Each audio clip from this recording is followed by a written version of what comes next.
Today is October 27th, 2021, and my guest is author and neuroscientist Nina Kraus of Northwestern University. Her book and the subject of today's conversation is Of Sound Mind, How Our Brain Constructs a Meaningful Sonic World. Nina, welcome to Econ Talk. Well, thank you, Russ. And I think you can hear from the sound of my voice how happy I am to be talking to you. This is an utterly fascinating book on a huge part of our daily life that we rarely think about and often don't fully perceive, which is the role of sound in our lives, music, language, everything else that makes noise, how we hear those sounds, how the brain is shaped by them, and in turn, how the brain shapes how we hear. I want to start with the importance of sound because, as you point out in the book, a lot of people would list it a little bit down the list of their favorite senses. They'd say, seeing, that's crucial. I'd hate to be blind, but deaf, I could live with it if I had, it's not as important as seeing. And I think we hardly ever think about it until we lose our sense of hearing, in which case we do think about it, or if we're deaf. But I think that one of the themes of your book is that we greatly undervalue the importance of sound. And we only think of it as, oh, that's hearing stuff. I get that. I know what I hear. I like to hear things.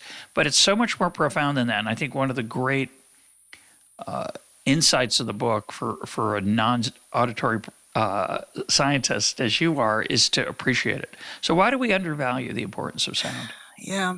Well, I think one of the reasons is because sound is invisible. And like many of the powerful forces in our lives, like gravity, you can't see it. And we live in an increasingly visually biased world. So we often, people just don't recognize and appreciate what an important part sound has in our lives, in our world, and what makes us us. And the book is my love letter to sound. If you look at the homepage of our website, Brain Vaults, you'll see that we study music and bilingualism, aging, language, reading, concussion, hearing and noise, autism, and you might look at that and think, what are they doing at Brain Vaults? But really, the overarching umbrella is sound and the brain, and you can just by looking at that list, that all those different topics, you can see how many aspects of our lives sound is a powerful, powerful part of, and indeed we don't recognize it. And one of the things you talk about in the beginning of the book is just the mechanism of sound. And, I know I have an eardrum, and I know there's a couple other things in there. I've been in a doctor's office where there's a model of the ear, and you go, oh, well, there's a lot going on there. It's kind of extraordinary. We're not going to go into it in depth, but the part that I thought was particularly interesting is that the brain moves very quickly, and it has to convert moving molecules of air pressure into electric signals. Kind of extraordinary. Yeah, no, it's marvelous, and the process fills me with awe. And so the first part of the book, and it's the first third, and it's called How Sound Works.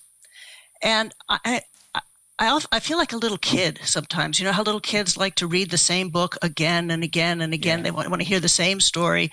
And, I have told the story of sound, how sound works from a biological standpoint many, many times. And I want to hear it again. I want to hear it again and again and again.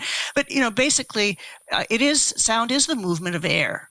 And we have sound waves, and we have brain waves, and the sound waves are air, and the brain waves are electricity, and electricity is the currency of the nervous system. So this transformation needs to happen, and so much of what happens, not only it enters the ear, but it's really the brain that makes a lot of sense of the sound. But now if we just think about, so what makes up sound? Again, visually, nobody has difficulty. I've got this visual object, and it's got a shape, a size, a weight, a color, texture. It has ingredients.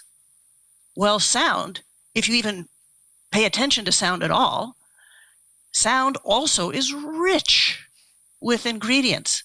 It has pitch, timbre, harmonics, phase, how loud it is. There are how fast, there's so many timing, rhythmic cues. And the brain, our sonic brain, our sound mind, our hearing brain needs to make sense of all of these ingredients. And one of the metaphors that I use in the book is a mixing board. So, there are all of these different ingredients in sound. And if you think of the faders of a mixing board going up and down, and each fader being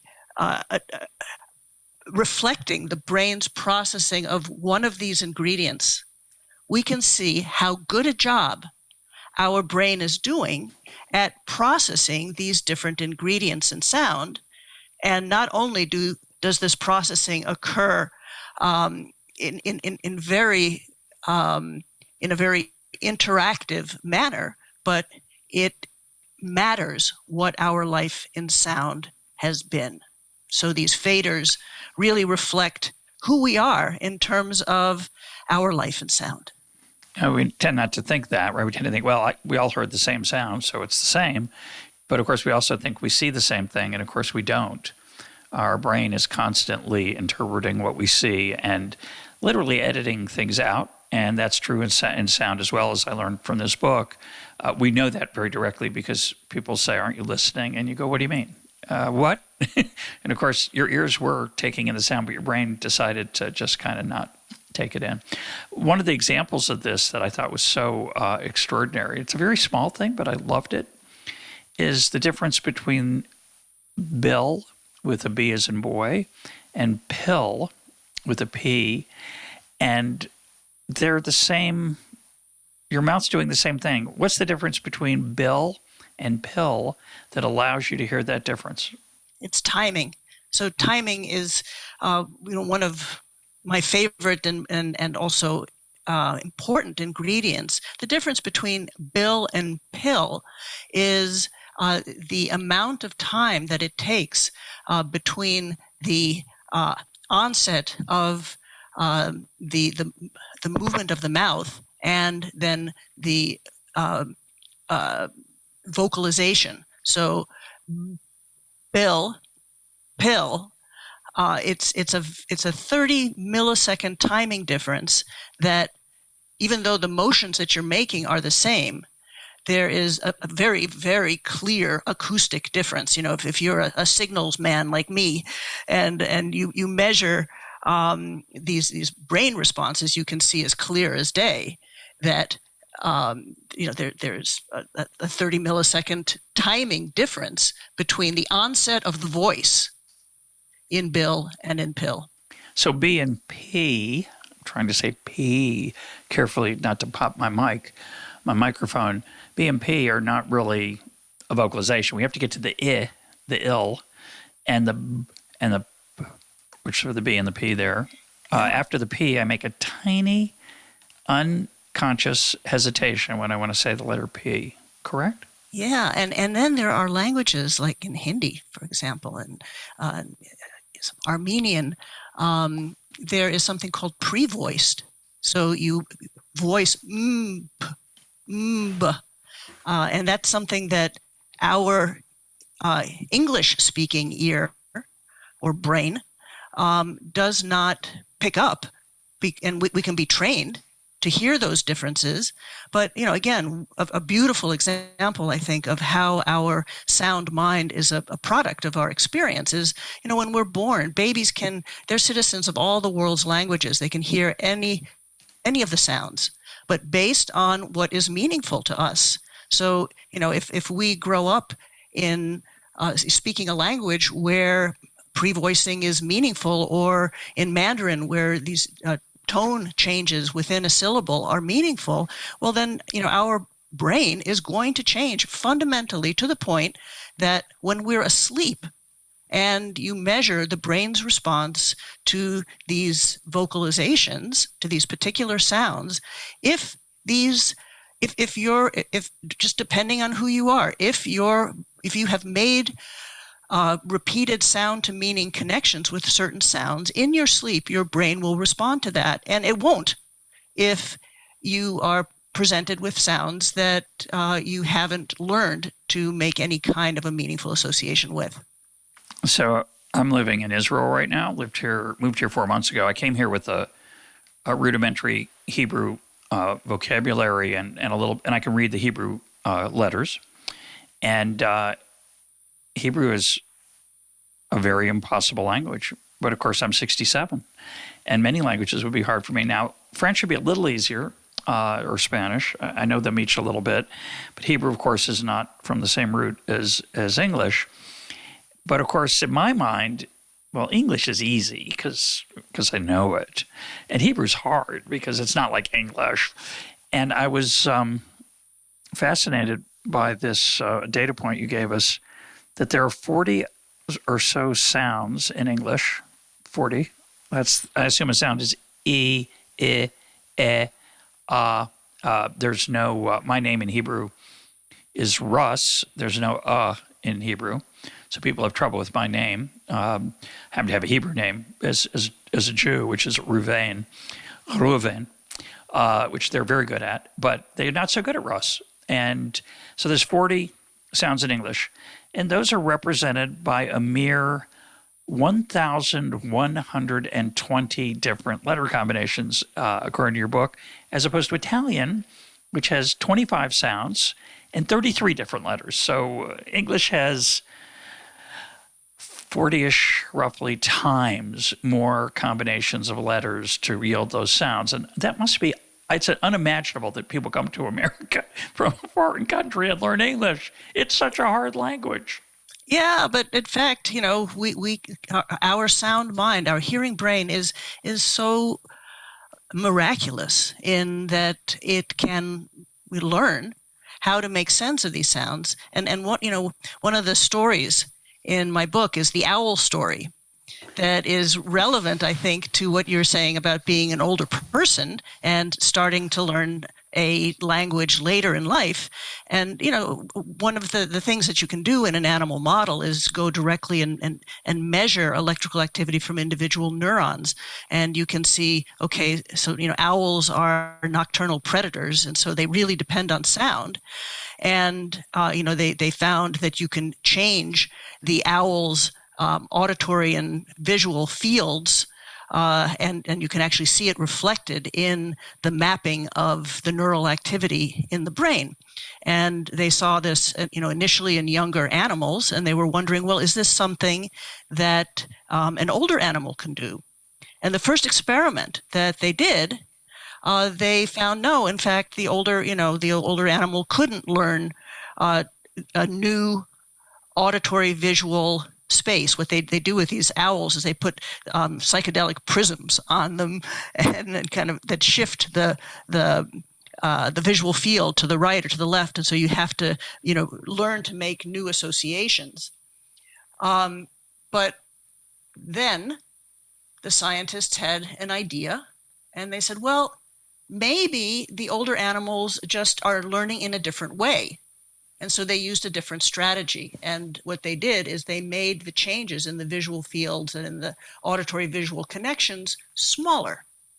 And over the same amount of time it took the younger animals to learn this new task and for their brain to get rewired in a way that you could physically measure it and see it, the older animals could do that too. So that's telling us, A, of all, the older brain, and we know this just from so much converging evidence, the older brain, our brain, is malleable until we die. And of course, we're different now than we were when we were 4 or 5 years old, or 2 or 3. And so maybe we need a different strategy for learning. And, that's fascinating to me. I guess that's a little bit of a comfort. My wife is studying daily her Hebrew. I don't have time, unfortunately, but she goes to what's called an ulpan, where you study Hebrew. You start learning 3 hours a day, and then she has homework, and she studies grammar and everything. And my view is that's not going to help me. I have to listen and speak, and I'm not going to study anything. I'm not going to read charts or read rules. And I don't know if that's going to be true or not. What I do know is that for 10 years, I took French, 3rd grade through 12th grade, and learned almost nothing. So I'm hoping that I can do a little bit better here. But you can teach an old owl new tricks, I'm hoping. Well, but also you and your wife are different, and you hear the brain True. differently. And one of the things that we discovered at Brain Vaults is, you can take a sound wave, and we can listen to it, and then using scalp electrodes, we can measure the electricity that happens in response to sound. So, as I'm talking to you now, the neurons in your brain are producing electricity, and we can pick that up. And we can determine then that your wife and you and me hearing the same sound is going to, so the sound's the same, but the brain response is going to be different. And you can see it in the electrical waveform. We can even hear it because you can sonify the electrical signal, and you can hear that your brain and your wife's brain are hearing the same sound differently. And so you're also going to learn. Your way of learning through sound is going to be very different.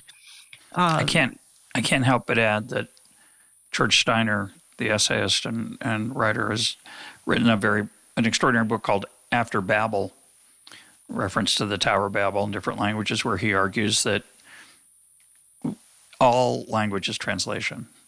So you and I process the sound differently, of course, as you point out, but the words mean different things to us too. And we think we understand that we don't understand Shakespeare very well, but we think we understand Jane Austen because she uses modern English, but Steiner shows that actually the words have evolved since then, and what you hear versus a contemporary of hers is not the same thing. The thing I really liked about the owls in your book is that an owl, tell the example about the football field. That just blew me away. Oh, well, just, an owl, and I'm not remembering exactly what the, owls are just remarkable. And this gets to a philosophical issue of, we often think philosophically in terms of them and us. So, us being humans and them being animals and plants. And plants and animals have extraordinary abilities that we're just beginning to understand a little bit. But to put that in context with the owl, I can be on two at one end of a football field, and you can be at the other, and can snap my finger on one hand and the other hand, and the owl can resolve that difference, that spatial difference. It's a phase difference, very, very well. We certainly couldn't. So the owl's 100 yards away, and I snap my fingers on my right hand, and the owl knows it's my right hand, not my left hand, not by seeing it. Even wearing the goggles, the owl's not going to be able to cheat, but it's going to know from its eyes going to move toward the hand that snapped. Absolutely. Which is just, a few weeks ago we had episode about dogs' ability to smell. I love this one. And I just want to mention there's a Robert Penn Warren poem called The Heart of the Backlog, which has a very powerful and dark reference to owls' hearing. And we'll put a link up to that. Let's talk about Songbirds, because we're on birds. I just want to be clear, it's only a small part of the book on owls, about a page and a half. There is a chapter on songbirds toward the end, but it was one of my favorite chapters. Why does a person, an auditory neuroscientist, care about songbirds? Well, first of all, they're beautiful. They're beautiful to listen to. And historically, people have listened for sound for birds to determine where to settle, because it turns out that places that are friendly to birds and to the survival of birds are often also friendly to humans. So this has been a force that has been driving us. Birds are fascinating from a number of standpoints, and again, they help us understand human hearing, because we're able, again, to do various experiments with a bird that you can't do with a human. For example, what we do know is that birds learn their song. They learn their songs from a tutor, from their father. And you also need to know that with birds, it's the males that sing, and it's the females that choose. So the male bird learns his song from his father, and there are all kinds of things that you can get into in terms of dialects, and and what the lady bird is going to prefer the bird with the closest dialect. She's also going to prefer the song that is most intricate, that has some nice improvisations, but that there's strength there, because it's really a measure of fitness. And I also want to say that part of our research has been looking at sex differences in hearing, and there are some. And it's kind of interesting to see this in the animal kingdom, because the male bird has a different job than the female bird. So the way that a bird learns from his daddy is that he imitates the song, and there are not very many species that imitate, and humans are one of them. Chimpanzees don't. People have tried, to get them to vocally imitate.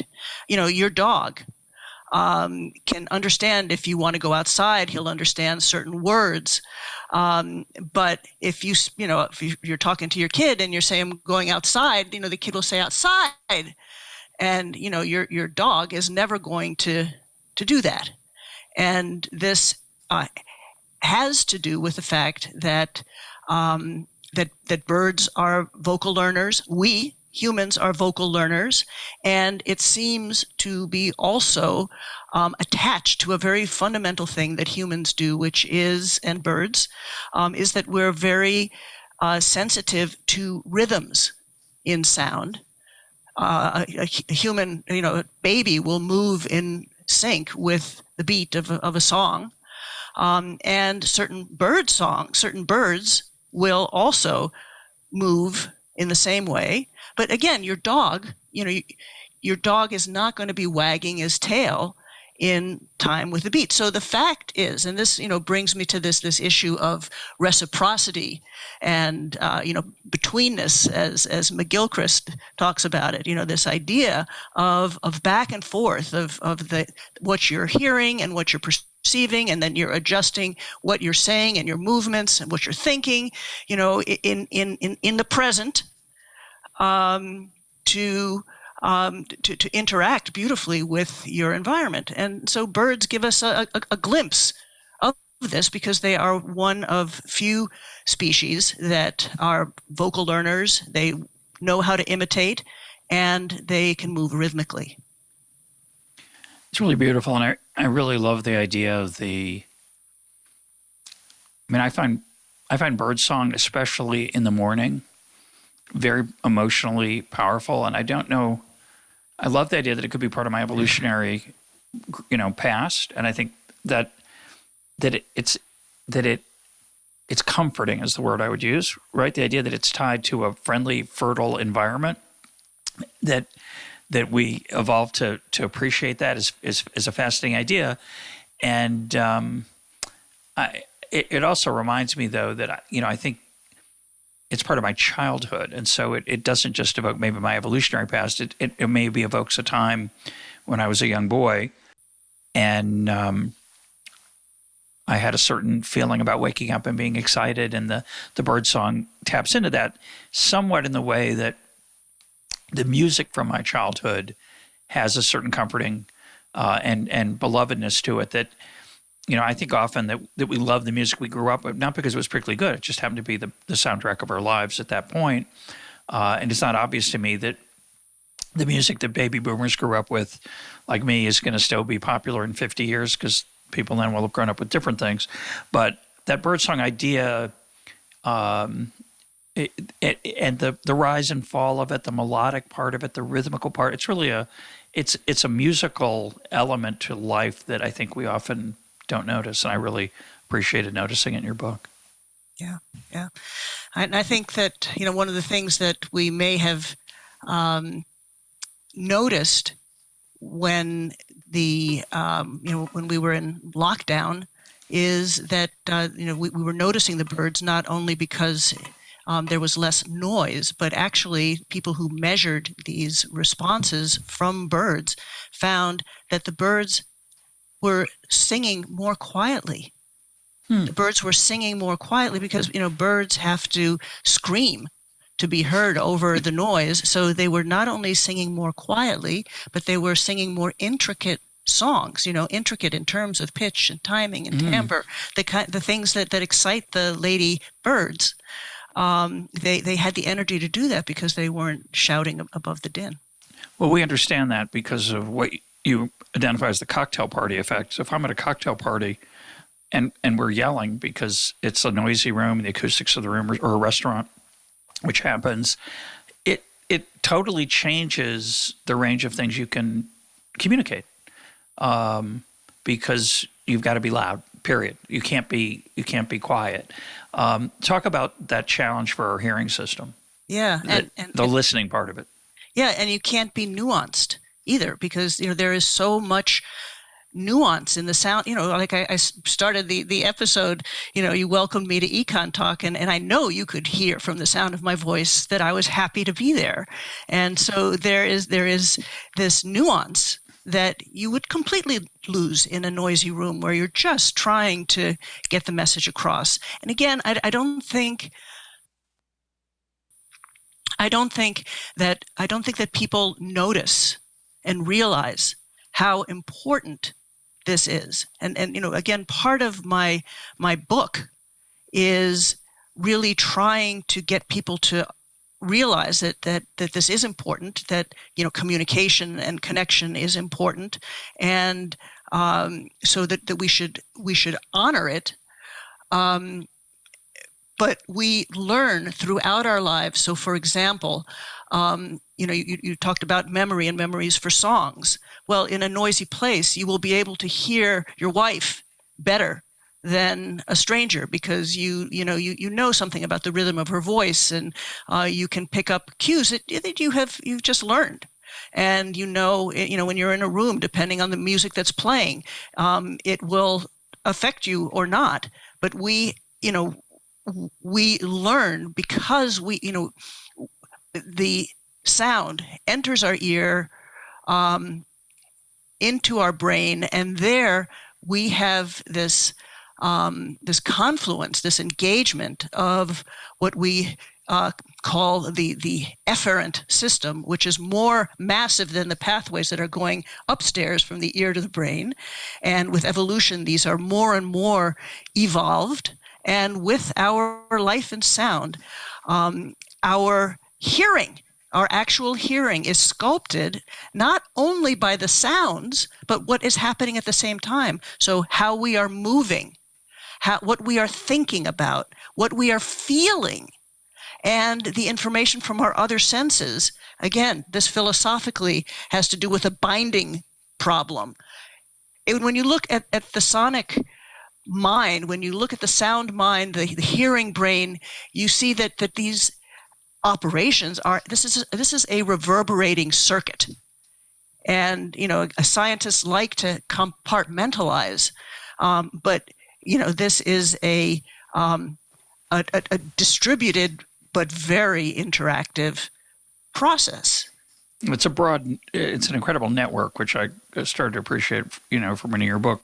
The challenge of hearing multiple voices at the same time and only listening to one of them is quite an achievement, right? Isn't that with the background noise going too? Yes, it is an achievement, but again, we need to learn what to pay attention to, and we need to learn what to ignore.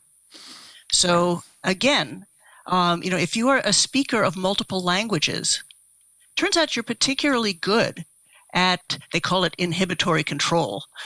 you're pretty good at ignoring information and sounds that are irrelevant, so that that particular part of your sound mind is going to affect how you hear a noise. That's amazing. What's the Mcgirk Effect, and what is it? Why is it important? Well, the Mcgirk Effect is it just shows that our visual and auditory information affect each other, and it's a very obvious demonstration. I do this in my classroom all the time. I'll ask somebody to just be saying the same sound, like ba, ba, ba, ba, and they are going to time it with the movement of my lips. And so I will be in front of the class and I will make the ba, ba, ba movement. And then every now and then I will make my mouth go in a position like for fa, fa, fa. So, they're either seeing or fa. So they're seeing two different things. And as they see these two different things, they actually hear different things. So I'll ask them, what did you hear? And, people will say, well, there were some bas and some fas and some vas. But so that the visual information clearly affects how we hear the sound. But you weren't making any noise. You're just making the face. I'm just making the face. And they were hearing someone they can't see make just ba, but they would hear fa even though, right? That's what happened, right? That's exactly what happened. Yep. Let's talk about noise for a little bit, maybe for a lot. I as I get older, I find noise more annoying, meaning things I'm hearing I don't want to hear particularly. You talk about the phenomenon where a truck will be idling on the street. It's incredibly loud, by the way, and we don't. We're walking along, and then it'll stop. It might be idling outside your window. It stops, and all of a sudden you give a sigh of relief. You write, and like, oh, right, that you weren't hearing it, but you were. It was going in. I think about it with leaf blowers.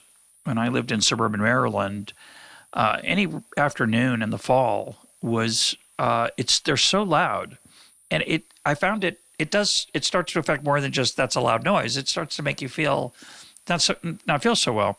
I don't mean sick, but it jars on you.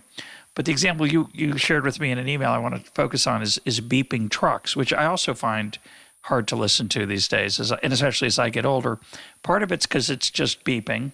Part of it's a really loud beep in a good cause, keep people from being run over is the idea. But talk to me about beeping trucks. Yeah, well, beeping trucks are there are so many times when does every truck that backs up, every little van, many cars have this, and I really it's not so much a matter of the beeping trucks as much as the whole idea of a soundscape and what we are so cavalier about. So I want to make the distinction between dangerous sounds to our ears, so the sounds that are loud enough that will create hearing loss, and everyone knows about that. But I'm really talking about, you're talking about the leaf blower that you can hear 3 blocks away, and it excites us in a not so good manner. And why does it excite us? It's because sound is one of our most evolutionarily ancient senses, and sound cues us about is this sound going to eat me? Can I eat it? Can I mate with it? These are very deeply ingrained parts of our survival, and we've all had that experience, even in the night, where you hear a sound and you're jarred by it, and then you realize, oh yes, this is a familiar the sump pump turning on or something that so we learn about this, but I think that when we don't even notice it. Again, like when I'm in the kitchen and suddenly the refrigerator turns off, and I didn't know it was on. And I'll breathe this sigh of relief, because I think that part of what disconnects us as a society and, is part of the depression and mental illness that you had in the Lost Connections Johann Hari book, right? Mm-hmm. So we just are in a constant state of alarm. We don't know it, but we are in this constant state of alarm and tension. And it's just happened. Noise is just a byproduct of our industrial society, and nobody has really thought about it. And so what I'm hoping is that, with this book, people will think about how deeply important sound is, so that we as a society can make better choices. So, to help us not be in such a state of tension and alarm, because our ancient evolution has primed us to be really aware of sound, whether we're consciously aware of it or not. Our brain knows. It's a really deep idea. I think it's the flip side of the songbird. Right? The songbird, you don't listen to. You might not be paying attention, but it's comforting you because it's tapping into something deep in your brain. The leaf blower and the beeping truck is agitating you without you realizing it. And that sigh of relief when the noise dissipates or disappears is a measure of how agitated you were without your conscious knowledge. And it's a beautiful example of the Coase theorem, this idea that we interact with each other in intricate and responsive ways. So if you have beeping trucks, you don't have to spend so much time worrying about trucks backing up when you're walking in an urban environment. I live in an urban environment now, and a beeping truck is going to, besides agitate me when I'm not that close to it, if I am close to it, it's going to make me jump. And I know that it's going to protect me. If the trucks didn't beep, the world would be quieter. And you might say, yeah, but more people are going to get run over. Well, maybe, but you'll also have more people paying attention when they're walking, for better or for worse. And that's the Coase insight, that it takes two to tango, that things that affect one person yield a response that isn't just the fact that the noise is there or that you can be careful. It changes your behavior. And I think I wish my neighborhood was a little quieter. We have I always wonder if there's a person outside who decides to go through my garbage, empty it, and then put it back in. It's actually just the garbage truck picking up the can, but that's an unbelievably loud noise in most urban environments. The garbage truck has all this internal mechanisms to crush the garbage, and it's at 4:30, 5:30 in the morning where I'm living now. He's out. I'm glad he picks up my garbage, by the way. I'm really glad. But it is it sometimes wakes me up, and I wake up with anxiety. So it is weird. It's a great insight. Yeah. But Russ, so you talk about beeping trucks and the two sides of it, right? And my students are always furious with me because, they always want to have the answer. Yeah, of course. And my answer is generally, it depends. Yeah. And so You're trained like an economist. I'm really, wanting people, if you're aware of sound, then you can do certain things to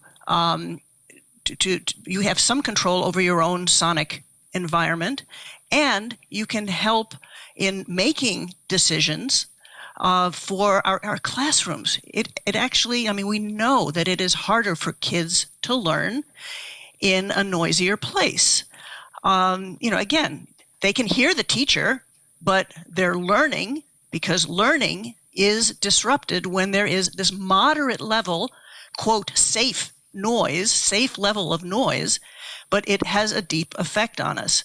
So, I am hoping that, and I give many, many examples in the book that people can think about with respect to their own lives. And I like to give personal examples because, again, science is a deeply human endeavor, and it's performed by humans, a book about the biology of hearing in our lives, is written by a human. And what is really important, again, and here we talk about the tyranny of metrics. In science, we are so limited by what we can measure, and we often forget, and we don't appreciate all the other forces. So for example, wisdom is one of these things. If you go to a conference on aging, anything you can measure, like how fast it takes me to put the key in the door. I'm slower at this than I was, when I was balancing a kid and groceries and getting the key in really quickly. So anything you can measure, as you get older, it gets worse.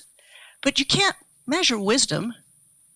And there is, clearly, and as I say in the aging chapter, I am so happy as an older person, and I feel like I understand.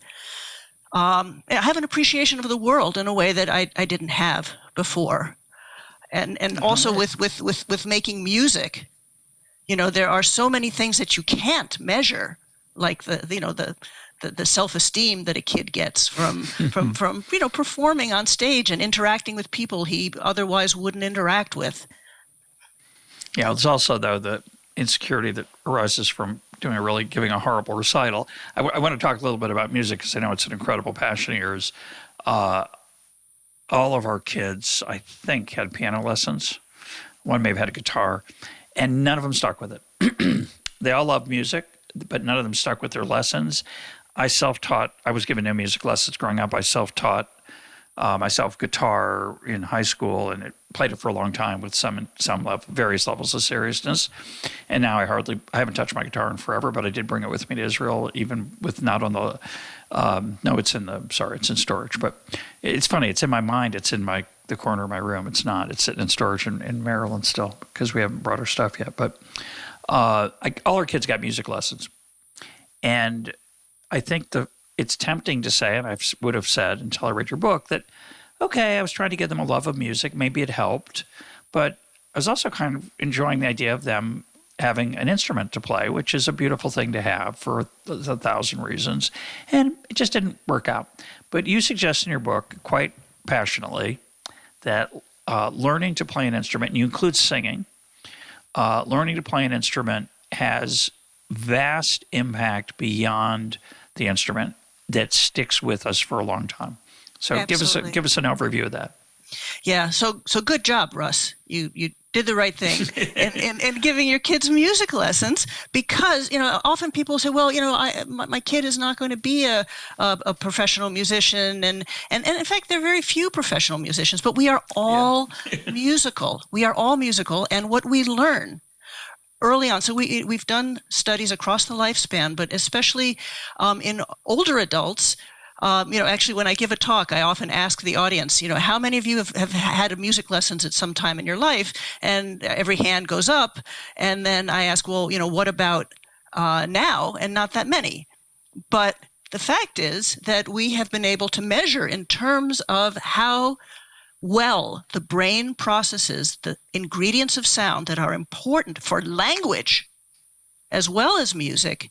If you have early experience, or if you have experience really at any time of your life, playing a musical instrument, making some kind of music, and yes, of course, voice is a wonderful instrument, but if you are, adjusting the physical complexities of your body as you're hearing and moving and thinking and remembering, paying attention, coordinating with visual information, this is so important for so many other activities. But again, objectively, in these older adults, we just simply divided them into people who had played a musical instrument at one point in their lives, 4 or 5 years in band or something like that. And then, it was 40 years between then and when we measured their brain responses. And the people who had played a musical instrument earlier in their lives had a sound mind that reflected the processing of sound details that are very important and are especially important for what you brought up, Russ, is hearing and noise. And hearing and noise is something that does get worse. It gets more it's difficult for everybody, but it gets more difficult as we get older. But being able to, that history of having played a musical instrument has a legacy. And, again, we can see it objectively in the brain responses, which I find so beautiful to be able to think about something as complex as communicating in a noisy environment, and then to be able to actually see the differences that people's experience with musical education has on the older brain. That's remarkable. I agree. If I had not read your book and you told me that, I would have said, well, that could just be what we call selection bias in economics. It's not a random sample. The people who were giving music lessons when they were younger were different, came from different kinds of homes. And that could be true. And I'm sure that would complicate trying to measure it with any precision. But what I want to say is that reading your book gave me the possibility that it could be true. I would have dismissed it. Oh, come on. You mean because I played the violin? But what your book does is illuminate these connections between the brain and sound that I just had never thought about. And one of the things you say in there, which I make sure I get this right, many people who cannot see have unusually developed hearing and musical ability.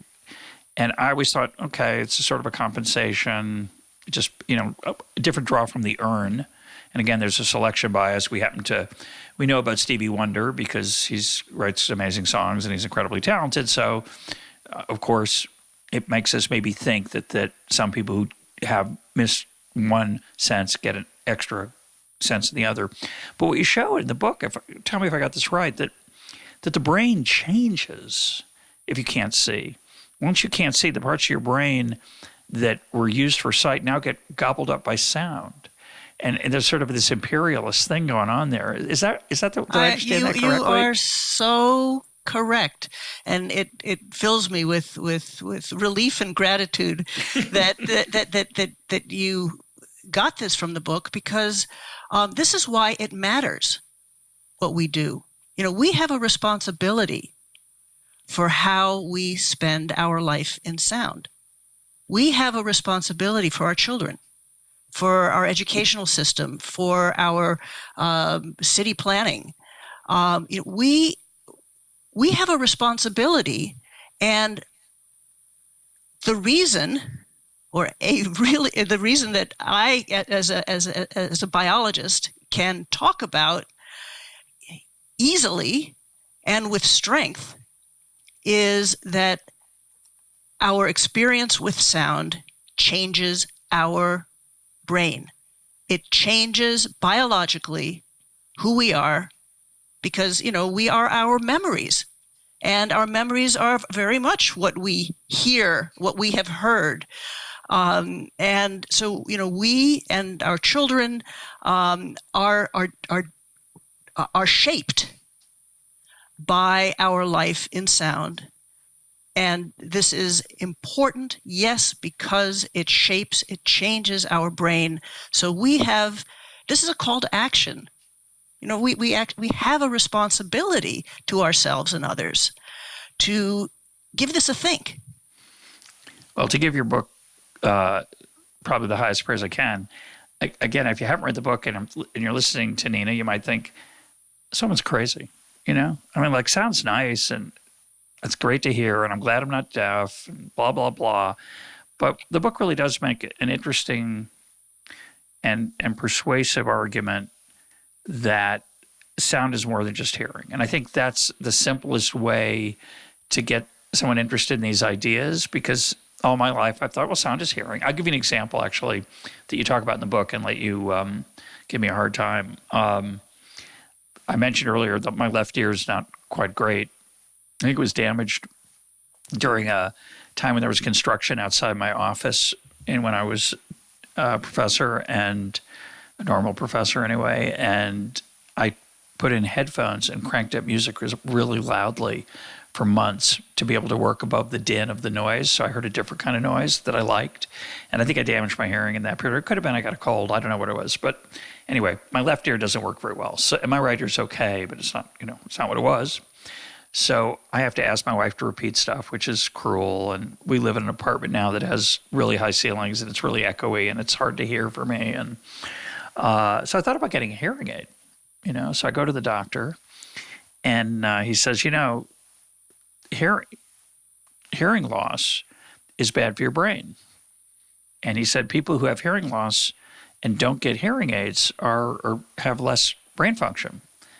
And I wanted to say, I don't think I said this. I wanted to say, do you know who you're talking to? Like, you're talking to the wrong guy. Like, I know about correlation and causation, and the fact that there's this correlation between people with, hearing loss and some imperfect brain function is really complicated by income and all kinds of things. And the people who choose to get hearing aids are not a random sample, et cetera, et cetera. So I'm comforting myself with this for why I didn't get that hearing aid, and I still don't have it. But after I read your book, I'm thinking about it. And the reason is that you make the case in the book.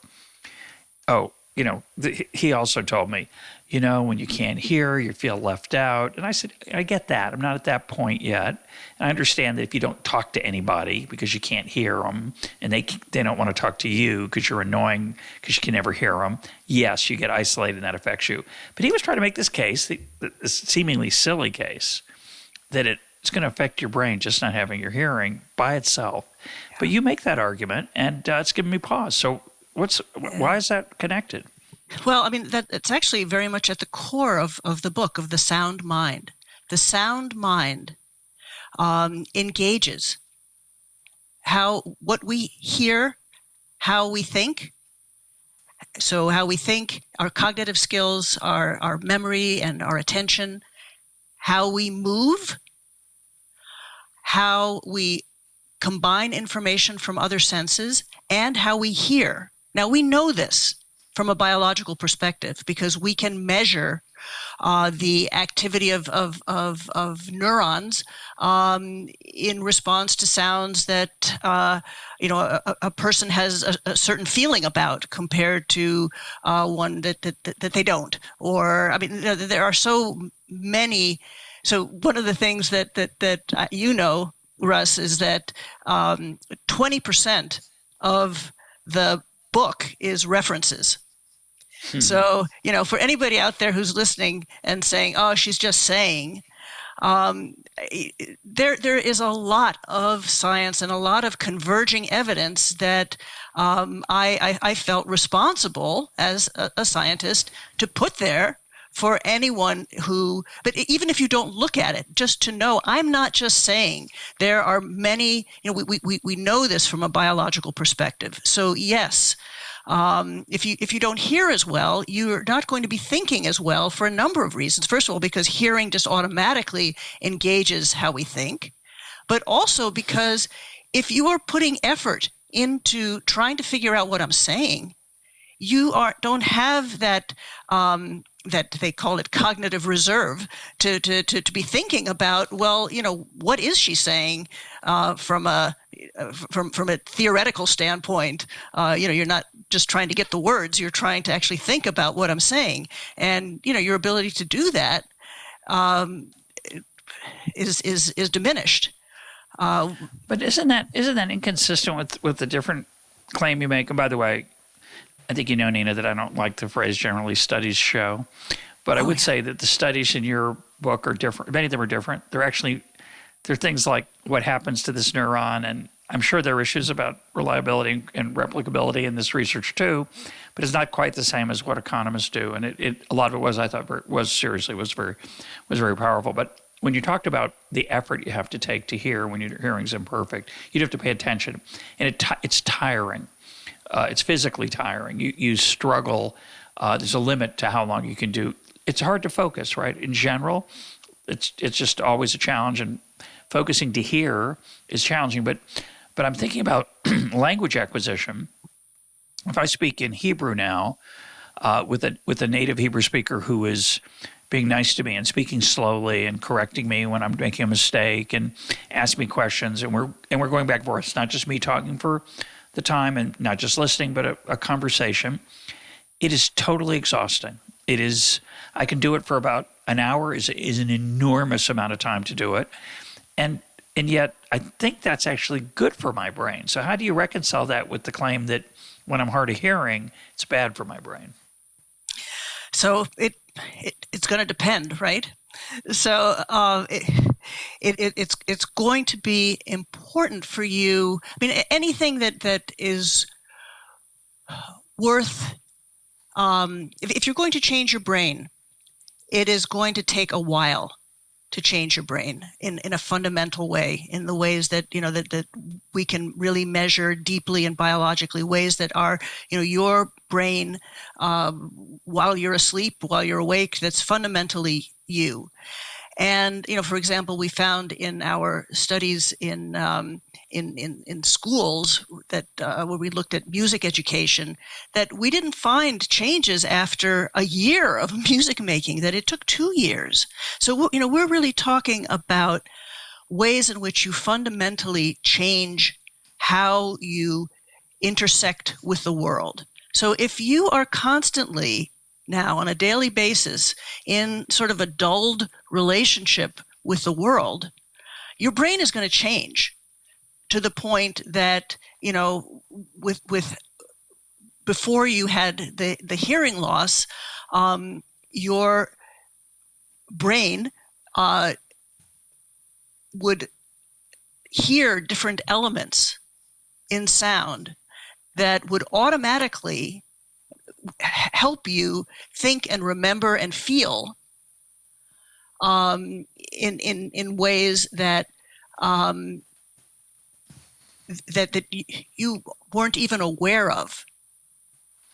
But I think there's also a weirder piece to this, which is, I think, being thrown into a language environment that is not your native tongue, and being thrown into an environment where you can't fully hear, and you struggle to, are very similar, right? Yeah. And what I've noticed, and I think this is maybe a different way to say what you're saying, what I've noticed is that, my joke is that when I hear a serious native Israeli speaking at full speed, Israelis speak very, very quickly. I think even for native Israelis, I think they speak quickly. And my joke is it's like the bar scene in Star Wars to me. It's like, it's just a bunch of noise. It's noise. Yeah. And my first, and I might recognize one word, and I'm going to struggle to separate the words because the spaces aren't there. And when you're speaking your native tongue, the spaces are all contextual. You know exactly where they are. You know what the words are. You don't get confused when you're hearing this foreign language. And what I've noticed is that if I'm not careful, my brain just shuts down. It's something I noticed in my father before he passed away, when his hearing was really deteriorating, didn't want to wear his hearing aid.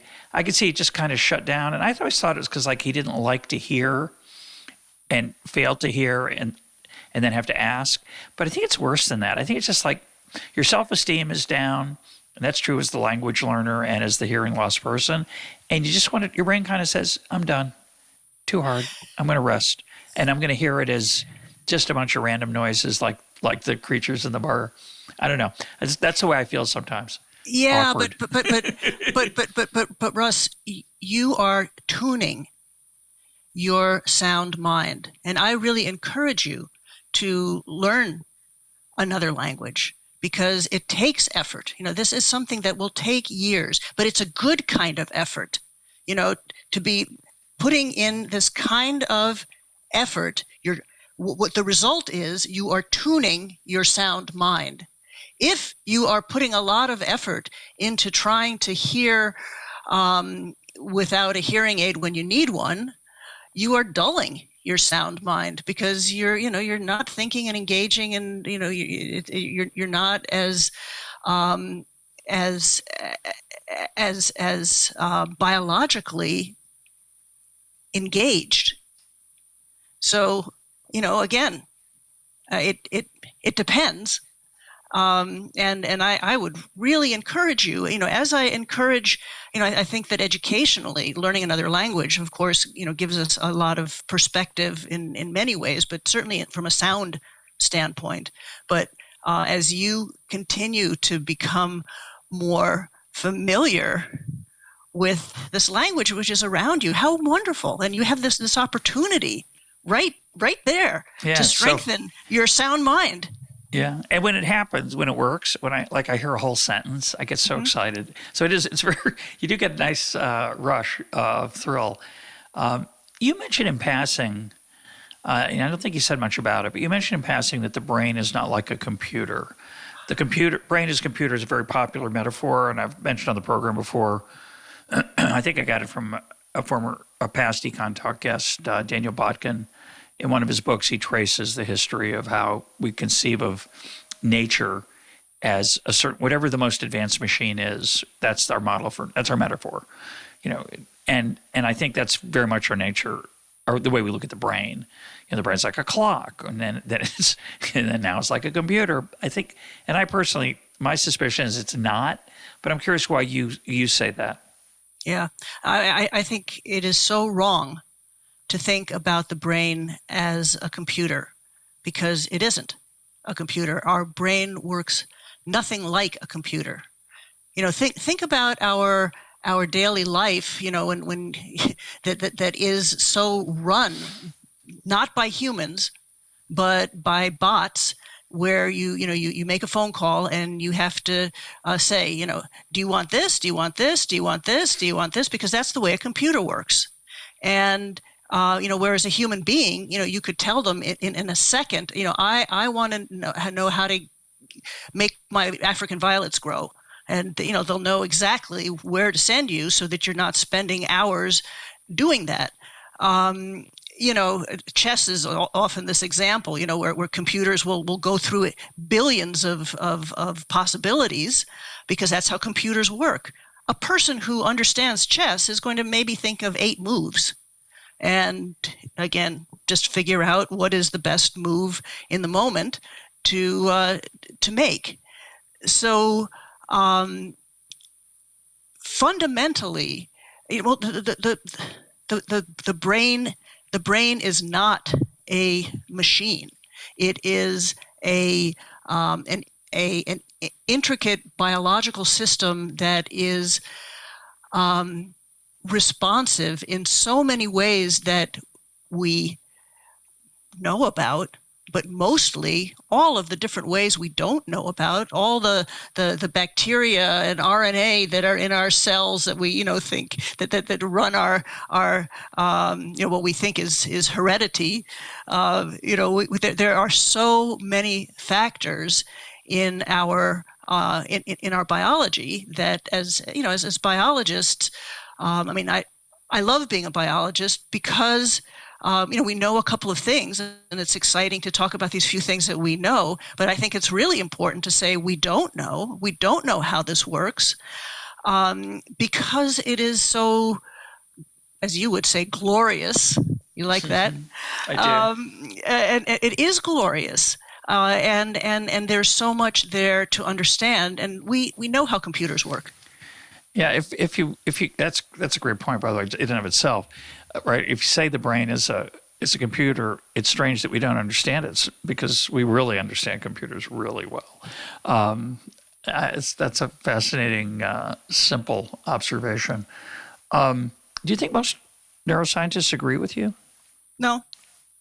That's the consent. The mainstream view right now is that the brain, quote, is some kind of. Well, I think that there's much. It's got on-off switches. Yeah, and also that we can see things. So imaging is so. And everybody thinks that not everybody, but there is a view that if you can see what part of the brain is active or lights up, that somehow tells us something. It gives us some information in the converging evidence larger picture, but people so often have this sense that there is an answer. This part of the brain is active. And by the way, with imaging, it isn't even neural activity. You're measuring blood flow.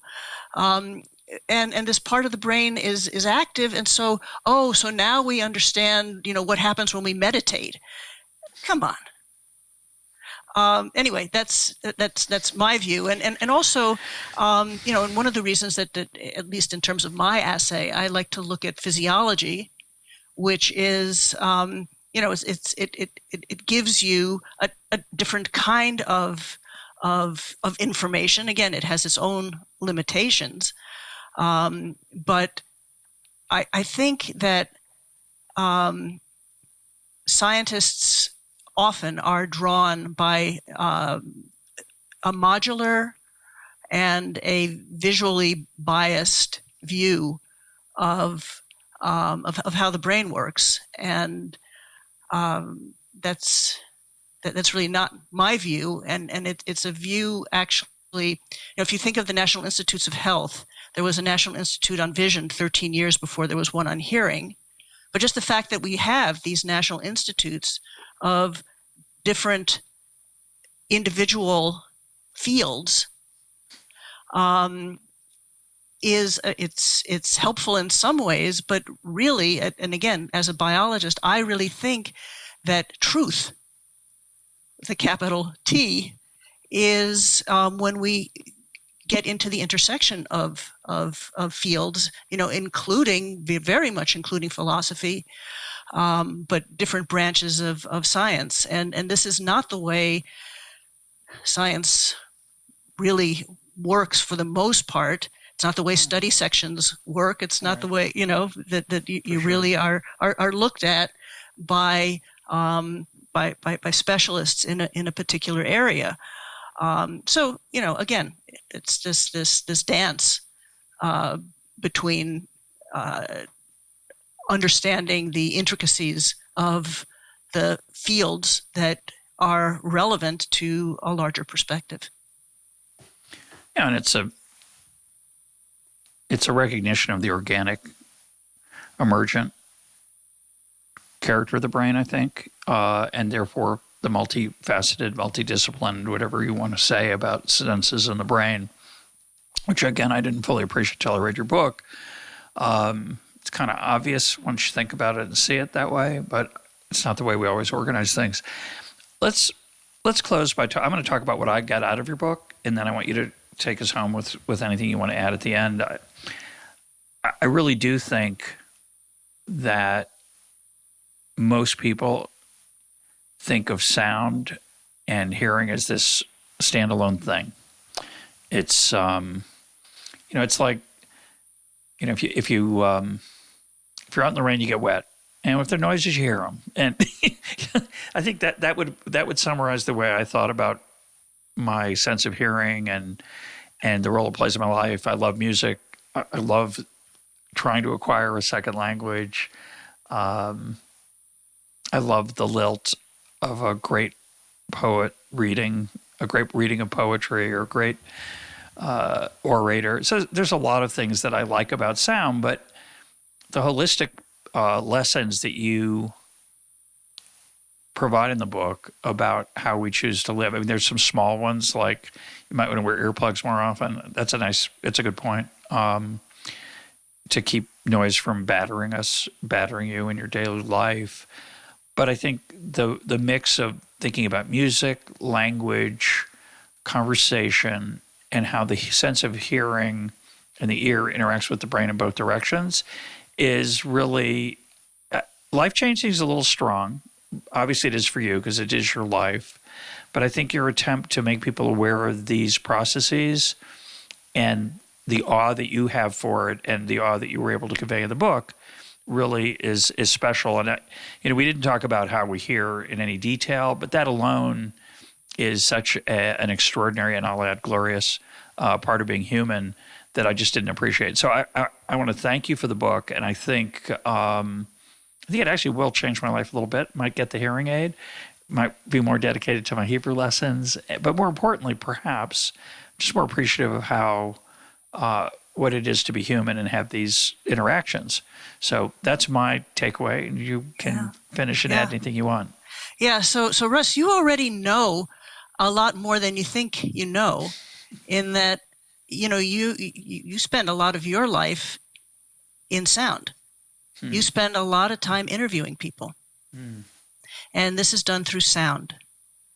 And, maybe you weren't quite aware of that, but this is deep. Sound connects us. It connects us in the moment, in the present. It makes, and what is so fun, and, why it's fun to talk with you is I don't have a script. You don't have a script.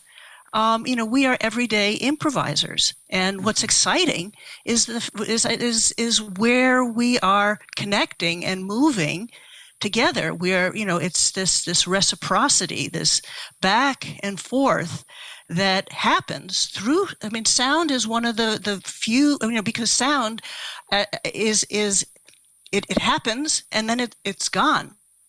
But while it's happening, it's happening.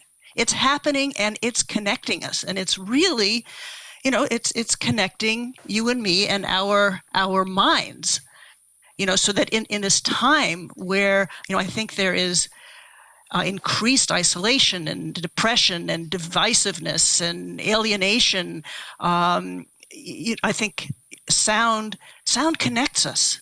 And for that reason, we really need to recognize the beauty, the power of sound in our lives. My guest today has been Nina Kraus. Thanks for being part of Econ Talk. Thank you.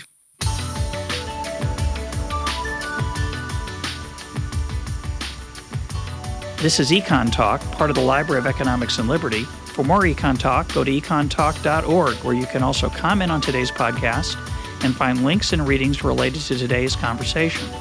The sound engineer for Econ Talk is Rich Goyette. I'm your host, Russ Roberts. Thanks for listening. Talk to you on Monday.